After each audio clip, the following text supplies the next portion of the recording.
Welcome to the Learning Pines YouTube. We hope this video helps. You'll start by confirming system details so you update the right driver. Open Settings System about to check Windows 10 build and architecture, then open Device Manager and expand display adapters to note your GPU model. Once done, create a restore point so you can roll back if needed. Make sure critical game saves are backed up. Now you're ready to download the correct driver from the vendor site or use the device-specific installer. Do not install generic packages yet. Now you download the proper driver from the GPU maker.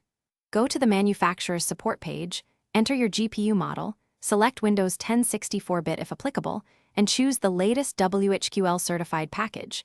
This reduces compatibility risks. Run the installer as administrator and select Custom or Clean Install to remove old files. Choose only graphics driver and control panel if present. Close games and overlays first, then complete the install and reboot.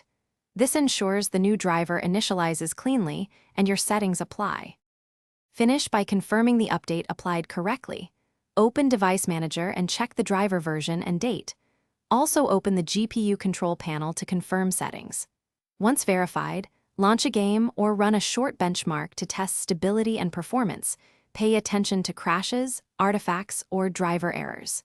If problems appear, use Device Manager to roll back the driver or restore your system point. Alternatively, uninstall the driver with the in safe mode and reinstall a previous stable.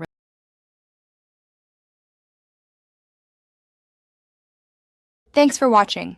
Consider subscribing if we helped you.